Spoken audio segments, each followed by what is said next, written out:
Whether you visit our many historic sites, explore our thousands of acres of parks, launch a business, or study at one of our acclaimed universities, you'll agree Mercer County has it all. Mercer County, picture yourself here. Mercer County Executive Brian Hughes and the Board of Commissions are proud to sponsor the Mercer Buy Local Connection.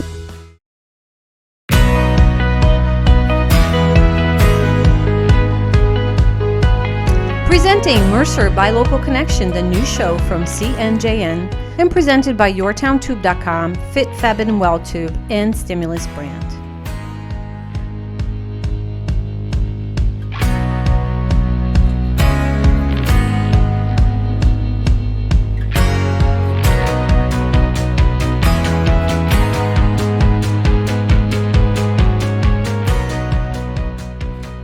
Welcome to Mercer by Local Connection, all things in and around Mercer County. I am here with my host, Daisy Newson. And Daisy, where does our first step take us?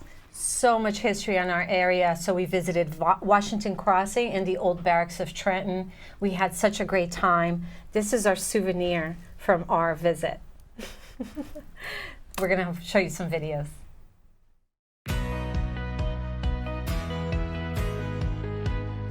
We are here today at the old Barracks in Trenton, and we have some gentlemen here that are going to tell us about the history of this place. Platoon exercise what is used out on the battlefield. So when I get the order to prime end, load,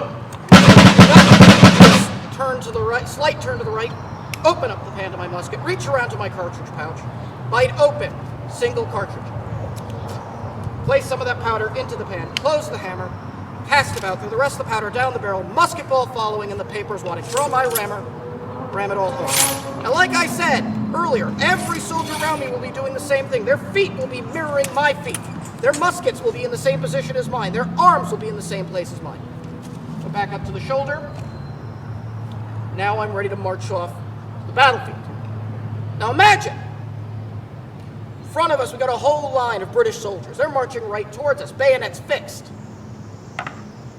About 100 yards away, they might stop. They might halt. They'll level their muskets in our direction. They will fire a volley, an eruption of flame, aimed directly at all of us. Hopefully, I've seen a few battles at this point. Hopefully, I can stand my ground cool and calm, watching other soldiers go down wounded and screaming. British continue their advance forward.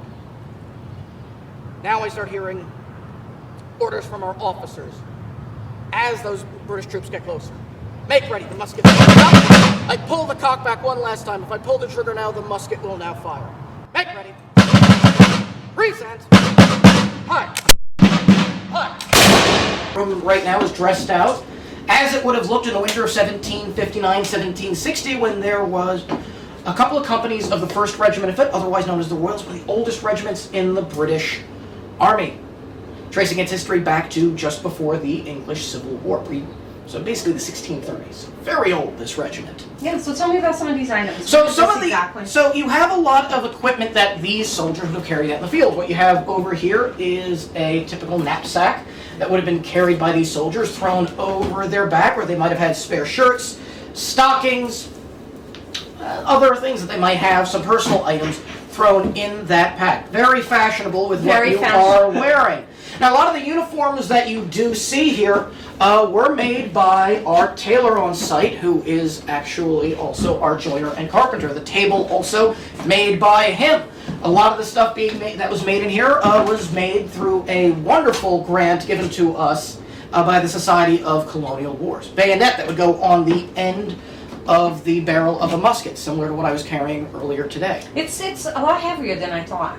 Absolutely. This is the business end of the weapon. You need some weight for this to do its damage, also so it doesn't break.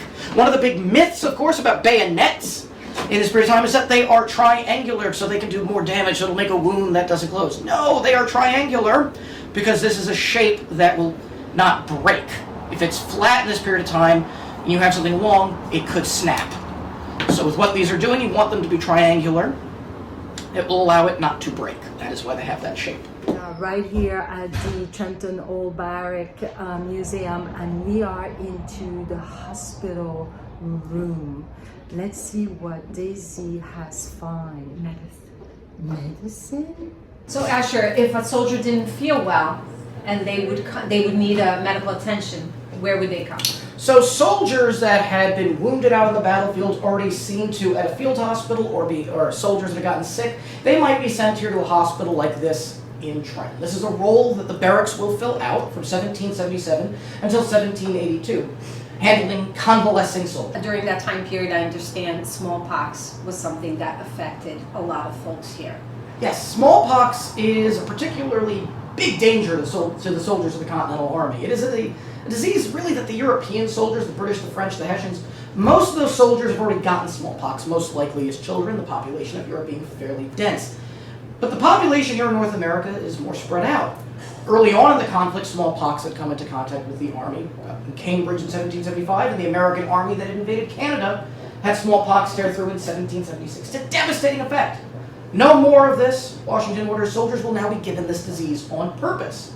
This will be the first mass medical procedure done in the Western Hemisphere, and reduce one of the major threats to the Army. This is a bigger threat to the Continental Army than the British are, especially in a period where if most soldiers are going to die, they're going to die because of disease rather than anything relating to the battlefield. An apple a day will not keep this doctor away. We were just talking about finding information just recently about history. So how is it that you do your research? So sometimes this is as simple as looking for online archives that have a lot of this information. Sometimes you actually have to physically go to some of these different university libraries or go to different locations where they have this stuff that sadly isn't available online. Even in some cases, some of this information hasn't even been transcribed. It's still in its original 18th century paper, its original 18th century ink. You've got to transcribe it yourself. So a lot of work does have to go into this if you're looking at primary accounts from this period. Okay, I am ready. I am ready. You ready? Sure. You look pretty ready. Okay. Frontline?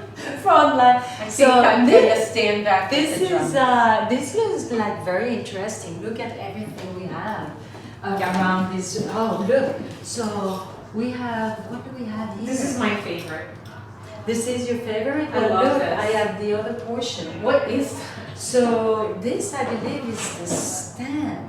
Oh, Like when you finish to write your letter, right? and it's very exciting, I'm sure, as a historian, to find all these different information throughout. What is it that you just found recently? Just tell us about that. Well, this is one of the great things that we've known for some time is that Philip File was a Hessian soldier, was in the band of music for one of the different Hessian regiments, captured here at the Battle of Trenton. At the close of the American Revolution, rather than going back to Hesse-Kassel, he decides to stay here in North America.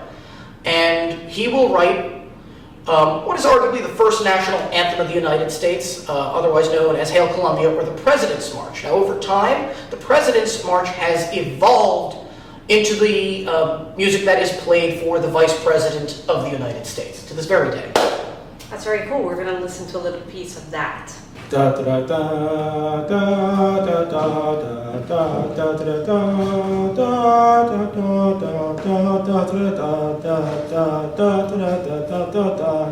You got to get your drums and just go at it. This job is also seen as a gateway job for a lot of African peoples that are coming through the armies as well. Like if you look at the Southern Campaign, you have Hessian regiments literally having African people, whether they're taking them away from plantations or otherwise, they're having them within their ranks, but they're most likely listed as drummers. This is a small glass of wine back in 1758. There's something that really makes the barracks unique, and that is, well, it's a representation of the barracks being a military structure from the 18th century that survives. Most military structures from the 18th century don't really survive, and if they do, they survive as ruins. They survive as complete reconstructions or have been so altered that very little of that 18th century fabric has survived. But the barracks is so unique that so much of its original fabric is here. And some of that can be seen here. One of the stonemasons marks from one of the stonemasons, one of 3 stonemasons marks that we have from the different stonemasons that helped bring the stone here, helped lay the stone here in 1758. This one right here we believe is marked to James Edgar. There's another stonemason's mark on the other side of the building, and if you follow the water spout up to about 8 feet from the roof line, another stonemason's mark. This is really unique. The Barracks has survived, this military structure that is a witness of the battles of Trenton, and as a representation of New Jersey as being part of the British Empire within 20 years of that, breaking away to create a new country, New Jersey being part of that new country. Hello, my name is John O'Sullivan. I'm president of the Board of Trustees here at the Old Barracks Museum. I want to thank you for watching this video and hope you come down and visit us. Take care. We just closed out Old Barracks Museum in Trenton. We did a great piece here. Gabby, did you enjoy yourself? It was amazing. I never knew this place was existing. Like, we love it so much that we actually have new swag to go around. But come down to Trenton. It is amazing. So many places to see, and this is one of them to visit. You will see instruments, you will see drummers, you will see how they have lived back in the time. Here we're signing off from Old Barracks Museum in Trenton. Daisy, what a great time we had. We did. We explored so many things at the Old Barracks Museum. And actually, we have here with us John O'Sullivan. He is the president of the Old Barracks Board of Trustees. Thank you. John, welcome. Thank you. We had such a great time, Gabby and I, visiting with you. Yes, I know. Yes, so we saw actually how they were preparing to go on the front line and how they were sleeping and dressing. That's and right. of course the monumental moment of Yes. an apple a day will not keep the doctors away. It's very interesting to see all the different rooms. And Oh yes, that's what we try to show, the life that the troops and the people of that area live. But basically it was the troops, the English troops, and the Hessians that were mercenaries that came over to help the British fight in the American Revolution. you have something really special coming up in October. Yes, we have a special event at the end of October. It'll be on a Saturday night for a nighttime event, you know, with a bonfire, That's awesome. with food, with the games the kids used to play. You know, they didn't have the iPhones. yeah, the iPhones back then. You know, they had a wheel that you know run around with, and things like that. But that's a part of it's a part of history. Yes. So the research is ongoing. It's all the Yeah, time. of course it is. Well, you didn't go downstairs or like the office areas, but there's books there, magazines. So constantly a learning Oh, you have to, process. because It's a constant. Yeah. yeah, Yeah. history is always like I've learned new things too. I learned a bunch of new things. A bunch of new things. Yes. Talking about the crossing of the Delaware, I learned the beginning of this year from reading that that months ahead of time, not in New Jersey or New York, but other states that he was in, George Washington was telling the people to get the those flat bottom boats Yes. down to Trenton and across to Pennsylvania. Wow. Now, this was years ahead of time.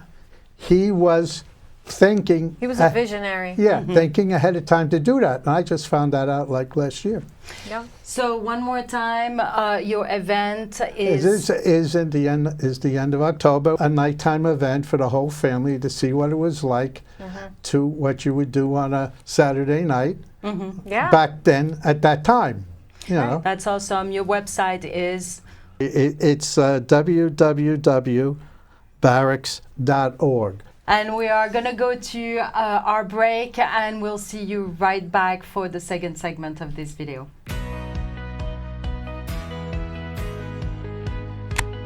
Hi everyone, I'm Tom McManaman from Stimulus Brand.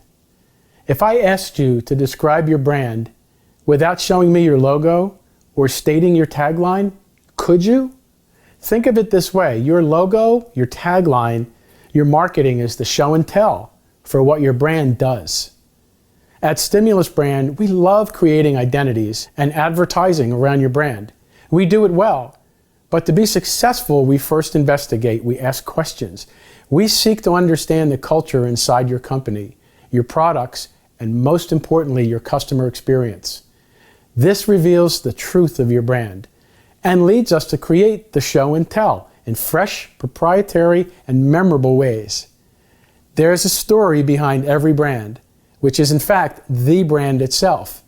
Demonstrated in real and relevant ways, there's a high chance your brand will be trusted, admired, and successful. Learn what we can do for your brand. Visit stimulusbrand.com.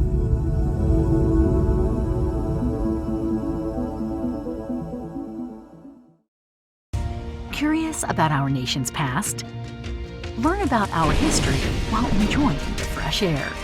See the story of heroes and villains. And don't forget to read about how soldiers lived, or just ask them for yourself. And finish the day with a casual stroll. Come visit us again soon. We've missed you.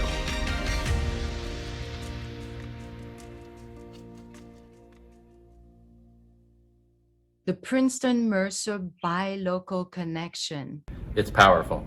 a program dedicated to helping our businesses and our local economy be strong and stay strong, where every week every member shares each other's video content. The Buy Local Connection is powerful business leaders helping each other thrive and prosper. The Princeton Mercer Buy Local Connection, it's powerful. It's powerful. Powerful. It's powerful. Buy Local Connection, it's powerful. Welcome back. And Daisy, where are Step bringing us now? First of all, we're so well dressed for the occasion. We visited Washington Crossing, which is another landmark here in our area. And you. And it was amazing. We even talked with George Washington.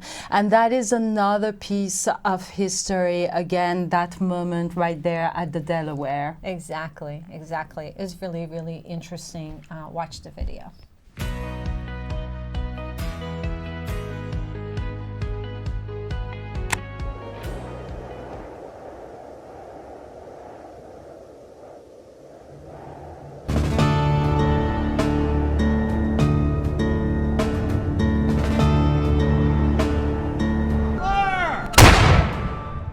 Now we're here at the Washington Crossing on the Delaware at the Visitor Center. And this is Guy. Guy, tell us, we are now standing here at this monument. This is the very spot where Washington crossed the Delaware. Tell us a little bit about that. This monument, to be clear, as it says near this spot. Near this spot. There's not one particular location where, per se, Washington or any one of his troops crossed. Keep in mind, there's 2,400 of them. So there's quite a few guys to stuff in one area. They cross basically in between where the island is here and then the bridge, which is about 200 yards downstream. So in this area is where they crossed. This monument was erected in 1895 by the Bucks County Historical Society. However, there is a bit of a catch with it, and that it's moved several times over its stay here in Washington's Crossing. It was actually originally about 100 yards downstream of here in the front yard of one of the houses on the property. But since it has been moved upstream, this is closer to where we believe the point of embarkation would have been. In other words, that's where the men would have physically gotten on the boats. We're on the boat. We're on the boat. We're going to row. We're going to row. We're rowing across the Delaware, right? Yes, just like Washington and his crew. Okay, awesome. Yes. I'm going to get an oar. Okay. One for you, one for me. Rowing. 11 people crew just rowing all night long. All night long. Not for me.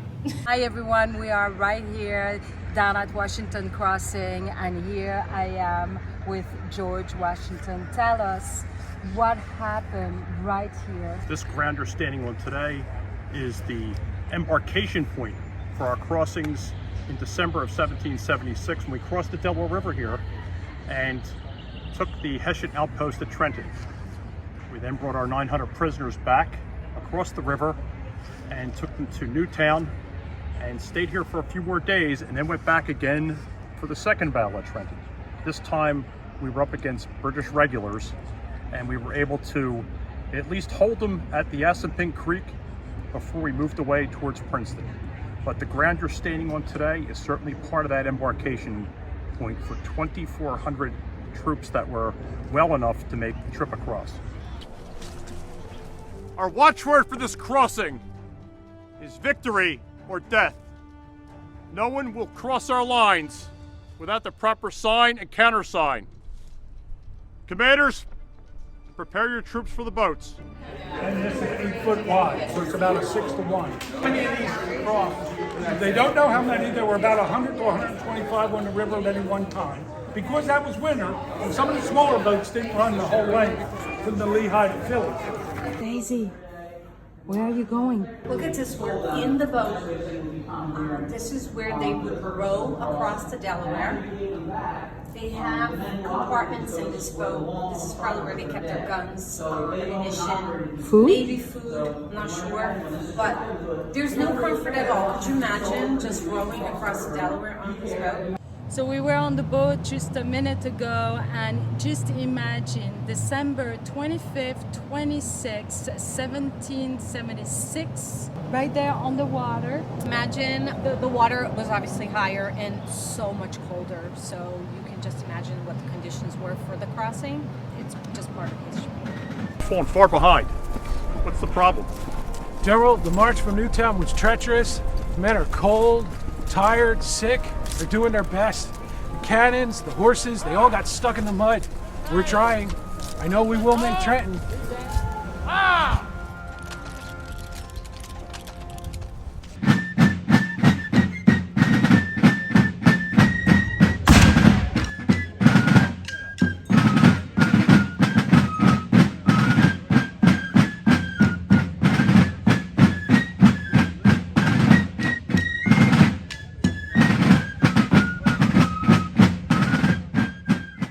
Some of the items that are here. We do have a museum here. Tell us, this museum was just recently redone and reopened? Yes, it was redone, perhaps ironically, shortly before COVID. And it features an exhibit on what we call the 10 Crucial Days of the American Revolution. And that covers Washington's Crossing, the First and Second Battle of Trenton, and then the Battle of Princeton. And those three battles, along with the crossing, really shaped the American Revolution. Without those battles, we would not have had other important events in our history like Valley Forge or even winning the American Revolution. So we call this the first major turning point of the American Revolution. And that exhibit helps explain a bit of that as to how that all took place. Great, we're gonna go inside and check it out. Gabby, take a look at this. This is the condition of the river in the winter, what it would have looked like when they crossed. Amazing. Tell us about, we have here the headstone of James Moore. Yep, so James Moore was a captain lieutenant in the New York State Artillery. He was encamped on the Thompson-Neely House, which is a part of the Washington Crossing Historic Park here. It's about 4 miles north of here. And he died on Christmas night prior to the crossing. To be clear, he was not in the crossing. But he is there's several men who died in the Thompson-Neely House and around the Thompson-Neely House. Estimates go anywhere from 25 to 60 men. And they're buried throughout the property. However, none of them are identified, save for Captain Lieutenant James Moore. And part of the reason for that is Captain Lieutenant James Moore was an officer, so they were naturally a bit more important than the rank and file. Right. But also, he was the second in command to Alexander Hamilton.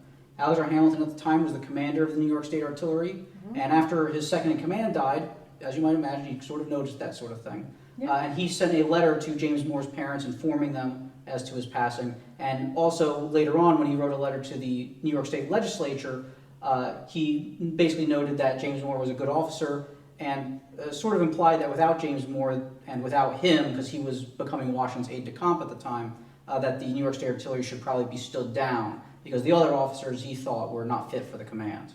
That's awesome. Thank you so much, guys. The women that followed the Army were called camp followers. They were sisters, wives, daughters, mothers. They took care of different duties such as laundry, cooking in the camp, cleaning, and nursing the troops. From crossing the Delaware to victory at Princeton, the tide of the war has turned. The rebel soldiers begin to have more confidence. An unnamed British colonel. They are now become a formidable enemy, Colonel William Harcourt. Today, at Washington Crossing State Park, you can stand where the Americans landed, track the route to Trenton and on to Princeton. Here, and throughout New Jersey, lie the crossroads of the American Revolution.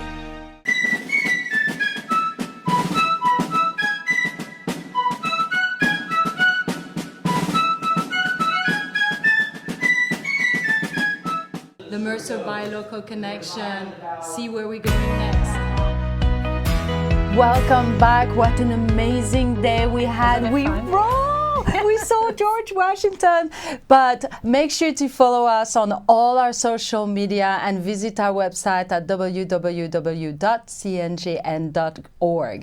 Yes, events like this, do bring people from all over the world, really, as visitors, and they will come in, shop in our area. So remember to stay local, buy local, let's support local.